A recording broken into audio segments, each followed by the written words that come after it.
अस्सलाम वालेकुम dear student. Inheritance के चैप्टर में आज हम बहुत इंपॉर्टेंट एमसीक्यूज और कॉन्सेप्ट सीखने की कोशिश करेंगे।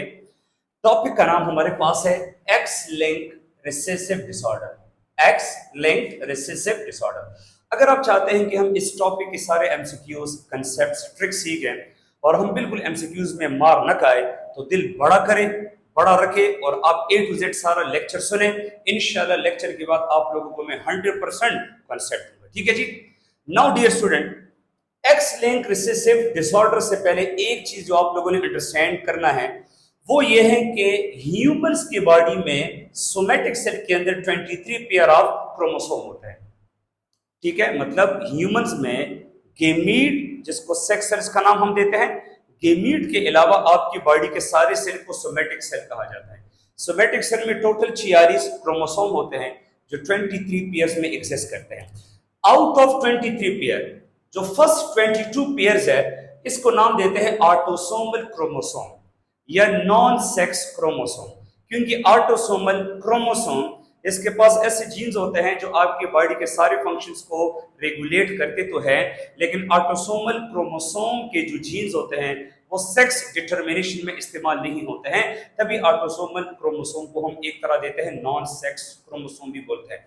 जो लास्ट पेयर है 23rd pair, this is the pair of sex chromosome. ये लास्ट वो पेयर है जिस पेयर के क्रोमोसोम की वजह से मेल और फीमेल जेंडर एक दूसरे से डिफरेंशिएट होती है। जैसे कि जो लास्ट पेयर है तो मेल में इसको एक्स वाई से हम रिप्रेजेंट करते हैं, मतलब कि एक क्रोमोसोम मेल में एक्स होगा, दूसरा वाई होगा, जबकि फीमेल में जो लास्ट 23rd पेयर है जिसको हम फीमेल का भी पेयर ऑफ सेक्स क्रोमोसोम बोलते हैं तो वो दोनों ही एक्स एक्स होंगे। तो आप देखिए फीमेल में दोनों एक्स एक्स है और मेल में एक एक्स है और एक वाई है। तो मेल क्यों मेल है? इस वाई की वजह से। और फीमेल क्यों फीमेल है? क्योंकि इसमें वाई नहीं है। तो फिर सेक्स क्रोमोसोम में जो वाई क्रोमोसोम है ये बहुत इंपॉर्टेंट रोल प्ले करता है। जो मेल में है तो मेल को मेल बनाएगा, फीमेल में नहीं है तो फीमेल फीमेल है। और फिर इसी वाई क्रोमोसोम के ऊपर एक इंपॉर्टेंट जीन है जिसको एसआरवाई जीन का नाम हम देते हैं, जो मेल के सेक्स को आइडेंटिफाइड करने में एक बहुत इंपॉर्टेंट रोल प्ले करते हैं। इंशाल्लाह आने वाले लेक्चर में मैं आप लोगों को एसआरवाई की जीन में भी बहुत ज्यादा लॉजिकल कॉन्सेप्ट दूंगा। अभी हम आते हैं जी अपने टॉपिक के ऊपर। इधर आप लोग देखें एक्स लिंक रिसेसिव डिसऑर्डर में यहाँ पर जो एक्स लफ्ज इस्तेमाल हुआ है ये वो एक्स है जो सेक्स क्रोमोसोम में है। जैसे कि फीमेल में दोनों एक्स एक्स है और मेल में एक एक्स है, क्योंकि दूसरा जो है वो वाई है। और एक्स लिंक रिसेसिव डिसऑर्डर का मतलब ये है कि ऐसे डिजीजेस, ऐसे बीमारियां जो रिसेसिव जीन से कास होती है और ये रिसेसिव जीन मौजूद होता है एक्स क्रोमोसोम के ऊपर। तो अगर एक्स क्रोमोसोम पे कोई डिजीज रिसेसिव जीन आ जाए और उससे जो डिसऑर्डर पैदा हो जाए इसको नाम देंगे एक्स लिंक रिसेसिव डिसऑर्डर। जैसे कि हेमोफीलिया है, कलर ब्लाइंडनेस है और डायबिटीज इंसिपिडिस है। ये डिजीज एग्जांपल्स है एक्स लिंक रिसेसिव डिसऑर्डर का।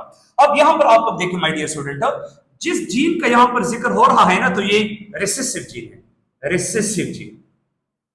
तभी हम इस डिसऑर्डर को नाम देंगे एक्स लिंक रिसेसिव डिसऑर्डर। अगर एक्स के ऊपर कोई डोमिनेंट जीन आ जाए, बीमारी वाला कोई डोमिनेंट जीन एक्स के ऊपर आ जाए तो फिर उनसे जो डिसऑर्डर कास होंगे उसको हम नाम देंगे एक्स लिंक डोमिनेंट डिसऑर्डर। लेकिन वो इंशाल्लाह फिर हम इसके बाद नेक्स्ट वीडियो लेक्चर में अंडरस्टैंड करेंगे। ठीक है, अब यहां पर आप देखिए एक्स एक्स तो ये फीमेल है, एक्स वाई तो ये मेल है। तो मेल में तो एक एक्स है ना, तो मेल के अगर एक एक्स पे भी डिजीज रिसेसिव जीन आ जाए तो मेल अफेक्टेड होगा। याद रखें मेल में कोई कैरियर का कॉन्सेप्ट नहीं है कि जी एक्स पर तो जीन आया है और वाई पर तो नहीं है तो ये मेल कैरियर है। नो नो नो नो, अगर बीमारी एक्स लिंक रिसेसिव है या एक्स लिंक डोमिनेंट है, याद रखें मेल में कोई कैरियर का कॉन्सेप्ट नहीं है, क्योंकि मेल में एक ही एक्स है। अगर एक एक्स पे बीमारी वाला जीन रिसेसिव हो या बीमारी वाली जीन डोमिनेंट हो, बस मेल हर सूरत में इफेक्टेड होगा। कैरियर का कॉन्सेप्ट सिर्फ फीमेल में होगा और वो भी सिर्फ एक्स लिंक रिसेसिव डिसऑर्डर के केस में है। इधर आप लोग देखिए चूंकि फीमेल में दोनों एक्स एक्स है तो फीमेल तब इफेक्टेड होगी जब फीमेल के दोनों एक्स पे रिसेसिव जीन आ जाए। उसका वजह यह है कि यहां पर अगर आप लोग नीचे देखें तो देखिए मैंने दोबारा एक फीमेल ली है एक्स एक्स, तो मैंने एक एक्स पे रिसेसिव जीन लगाया है और दूसरे एक्स पे अगर रिसेसिव जीन ना हो तो ये फीमेल ये अफेक्टेड नहीं होगी। उसका वजह यह है कि अगर फीमेल के एक एक्स पे रिसेसिव डिजीज जीन आ जाए और दूसरे पे ना आए, तो इट मीन कि यहां पर पेयर जो जीन होगा वो डोमिनेट होगा, क्योंकि अगर रिसेसिव जीन एक एक्स पर है और दूसरा एक्स पर नहीं है तो ऑफ कोर्स इधर कोई डोमिनेंट जीन होगा। और मैंने रीजन लिखा भी है कि recessive gene can not express itself in the presence of dominant gene. अगर एक एक्स पे रिसेसिव जीन है, दूसरे एक्स पे डोमिनेंट जीन है, तो डोमिनेंट जीन की मौजूदगी में, याद रखिए डोमिनेंट जीन की मौजूदगी में रिसेसिव जीन की एक्सप्रेशन नहीं होती है। तो अगर डोमिनेंट जीन की मौजूदगी पर रिसेसिव जीन की एक्सप्रेशन नहीं होगी तो ये जीन हाइट होगा। लिहाजा ये जो फीमेल है जिसके एक एक्स पे रिसेसिव जीन है दूसरे पर नहीं है, तो ये फीमेल नॉर्मल होगी, अनइफेक्टेड होगी। लेकिन नॉर्मल में ये कैरियर होगी, क्योंकि इसके एक एक्स पे जो रिसेसिव डिजीज जीन है, मतलब ये आगे ये अपने औलाद अपने नस्ल को ट्रांसमिट करेगी, तो ये नॉर्मल फीमेल कैरियर कहलाती है। लिहाजा एक्स लिंक्ड रिसेसिव डिसऑर्डर उस केस में फीमेल को 100% इफेक्ट करेगी जब फीमेल के दोनों एक्स पे रिसेसिव डिजीज जीन आ जाए। ये भी जो आप लोगों ने सीखा, वेरी गुड। पहले मैंने लिखा है कि जी एमसीक्यू में कि मेल में कोई कैरियर का कॉन्सेप्ट नहीं है, क्योंकि मेल में एक एक्स है, बस एक एक्स पे कोई भी अगर म्यूटेटेड जीन आ जाए, कोई भी अगर डिजीज जीन आ जाए, अगर वो रिसेसिव है या डोमिनेंट है, मेल 100% इफेक्ट होगा। ठीक है, अब एक और इंपॉर्टेंट एमसीक्यूज के ऊपर हम बात करेंगे कि X link recessive disorder are more common in male. अगर एनएमडीकेट या इंटा में कोई एमसीक्यूज आ जाए कि ये जो डिसऑर्डर्स है ये ज्यादातर मोर कॉमन मेल में होते हैं या फीमेल्स में, सन्स में होते हैं या डॉटर्स में, तो मेल में इसका रेशियो ज्यादा होता है। उसका एक वजह है माय डियर स्टूडेंट कि जो मेल है इसमें एक एक्स है, तो इसके एक एक्स पे अगर कोई भी जीन आ जाए, क्योंकि यहां पर हम बात करते हैं रिसेसिव जीन की, तो अगर मेल के एक एक्स पे भी रिसेसिव जीन आएगा तो बस मेल 100% इफेक्ट होगा। ये बात आप लोग जहन में याद रखें। लिहाजा मेल के लिए बचने के कोई चांसेस नहीं है अगर मेल के एक एक्स पर रिसेसिव जीन आ जाए। अगर डोमिनेंट भी आ जाए फिर भी ये 100% इफेक्ट होगा। हाँ, फीमेल में एक केस है, अगर फीमेल के दोनों एक्स पे रिसेसिव डिजीज जीन आएगा तब फीमेल 100% इफेक्ट होगी। और अगर फीमेल के एक एक्स पे रिसेसिव डिजीज जीन आ जाए और दूसरे पे ना आए तो ये फीमेल अनइफेक्टेड होगी, इसके पास ये मौका है, लेकिन ये 100% नॉर्मल कैरियर होगी। लेकिन एक इंपॉर्टेंट बात, अगर फीमेल के एक एक्स पे डोमिनेंट जीन आ जाए और दूसरे पर ना भी हो, रिसेसिव ले ले, लेकिन जैसे हम बात करते हैं कि फीमेल केस में एक एक्स पे रिसेसिव जीन आ जाए तो फीमेल अनइफेक्टेड है, ये मतलब कैरियर होगी। लेकिन अगर फीमेल के एक एक्स पर रिसेसिव जीन की जगह पर कोई डोमिनेंट जीन आएगा तो डोमिनेंट जीन तो हर एक सूरत में एक्सप्रेस होता है, होमोजाइगस केस में भी और हेटेरोजाइगस केस में भी, तो ये डोमिनेंट जीन पर इफेक्ट होगा, तो ऐसे सूरत में फिर ये फीमेल भी इफेक्ट होगी। तो ये कैरियर वाला कॉन्सेप्ट सिर्फ आप लोगों को फीमेल में मिलेगा एक्स लिंक रिसेसिव डिसऑर्डर में। तो तभी हम बात करते हैं कि अगर फीमेल के एक एक्स पर रिसेसिव जीन आ जाए तो ये बच गई, ये कैरियर है, ये नॉर्मल है। लेकिन मेल में ये चीज नहीं है, मेल में तो एक एक्स है, तो मेल के एक एक्स पे अगर कोई रिसेसिव डिजीज जीन आएगा तो ये 100% इफेक्ट होगा। फीमेल तब इफेक्ट होगी जब फीमेल के दोनों एक्स पे रिसेसिव डिजीज जीन आएगा। ये भी जो आप लोगों ने सीखा, वेरी गुड। अब हम आते हैं जी नेक्स्ट कॉन्सेप्ट, जिससे भी आप लोगों के आगे बहुत ज्यादा एमसीक्यूज क्लियर हो जाते हैं। याद रखिए माय डियर स्टूडेंट, यहां पर हम बात करेंगे फादर और सन के दरमियान। अगर फादर को एक्स लिंक रिसेसिव डिसऑर्डर हो जाता है तो ये बीमारी बाप से डायरेक्ट सन में मुंतकिल नहीं होगी। ये बात जहन में याद रखें। मैं बात करता हूं कि एक्स लिंक डिसऑर्डर, अच्छा एक्स लिंक डिसऑर्डर है, अगर ये एक्स लिंक रिसेसिव है या एक्स लिंक डोमिनेंट है, लेकिन अगर फादर का कोई डिजीज वाले जीन उसके एक्स पर है ना, तो ये एक्स लिंक डिसऑर्डर फादर से डायरेक्ट सन में, डॉट नहीं, सन में मुंतकिल नहीं हो सकता। लिहाजा अगर किसी फादर को एक्स लिंक डिसऑर्डर है तो उसके अगर जितने भी बच्चे पैदा होंगे तो उसमें जो सन है, बेटे, वो बिल्कुल इफेक्ट नहीं होंगे। उसका रीजन अभी हम जानने की कोशिश करते हैं कि ऐसा क्यों। फॉर एग्जाम्पल, हम मदर लेते हैं और फादर लेते हैं। एमसीक्यू में चूंकि फादर का जिक्र है, तो देखिए मैं मदर को नॉर्मल लेता हूं, मेरे दोनों एक्स के ऊपर कोई जीन लगाया नहीं है, मीन के मदर अनइफेक्टेड है, और फादर को मैंने इफेक्टेड फॉर्म में लिया है, इनके फादर के एक्स के ऊपर यहां पर आप लोगों को जीन नजर आ रहा है। ये जीन रिसेसिव है या डोमिनेंट, लेकिन चूंकि फादर के एक्स पे तो कोई डिजीज जीन आया है ना, तो इस फादर को हम बोलेंगे एक्स लिंक डिसऑर्डर वाला father. Now my dear student, अब फादर से सन की बात हो रही है, तो सन कैसे पैदा होता है? सन पैदा ऐसे होगा कि सन मदर के दोनों एक्स से कोई भी एक एक्स लेगा। तो चलिए जी, अगर मदर से ये एक्स ले ले या ये ले ले, तो ये एक्स तो बिल्कुल सही है, ये इसके ऊपर तो कोई चीज नहीं है। लेकिन हाँ, ये बात कंफर्म है कि सन फादर से एक्स नहीं लेगा, ये वाई लेगा। मैंने लिखा भी है कि son inherit Y chromosome from the father. तो अगर मदर से एक एक्स आ जाए और फादर से वाई आ जाए तो सन तो पैदा हुआ। लेकिन इधर आप लोग देखें, सन में फादर से कोई एक्स क्रोमोसोम नहीं आएगा, और फादर की जो बीमारी है उसका जीन तो एक्स क्रोमोसोम पर मौजूद है। तो सन फादर से एक्स तो नहीं ले रहा, वाई ले रहा है। तो जब एक्स नहीं ले रहा तो सन में जीन भी नहीं आएगा। तो देखिए, फादर से एक्स लिंक डिसऑर्डर ये डायरेक्ट सन में मुंतकिल नहीं होगी। लेकिन हाँ, ये बात आप जहन में याद रखें कि फादर अपने सन को इन्फेक्ट या इफेक्ट नहीं कर रहा, क्योंकि फादर अपना जीन, बीमारी वाले जीन अपने बेटे के अंदर मुंतकिल नहीं कर रहा। लेकिन फादर अपने नवासे को इफेक्ट कर सकता है। ये बात आप लोग जहन में याद रखें। वो कैसे? इधर देखें माय डियर स्टूडेंट, इधर मैंने लिखा है फादर, फादर के बाद फिर डॉटर है, और फिर डॉटर के बाद एक ग्रैंडसन। मतलब कि फादर डायरेक्ट अपने सन को तो इफेक्ट नहीं कर रहा, लेकिन फादर अपनी बेटी डॉटर के थ्रू ग्रैंडसन, अपने मैटरनल सन, अपने बेटी का बेटा, अपने बेटी के बेटे को इफेक्ट कर सकता है। अगर एमसीक्यू में आ जाए कि ये कौन सा फैशन है, इसको हम नाम देते हैं क्रिस क्रॉस मैनर या क्रिस क्रॉस फैशन। ये भी एमसीक्यू में आ सकता है। कैसे? देखिए जी, इधर मदर नॉर्मल थी एक्स एक्स, बिल्कुल। फादर को मैंने इफेक्ट फॉर्म में लिया था, तो देखिए एक्स जीन वाई। नॉर्मली हमने वही बात की कि फादर ग्रेट सन को इफेक्ट करने के लिए अपना जीन बेटे को तो नहीं दे रहा, लेकिन बेटी को दे सकता है। वो कैसे जी? अब हमने इस मदर फादर, इस कपल से हमने बेटी बनाना है। कैसे? तो बेटी ऐसी बनेगी कि मदर के दोनों एक्स में से कोई भी एक एक्स जो है वो बेटी लेगी।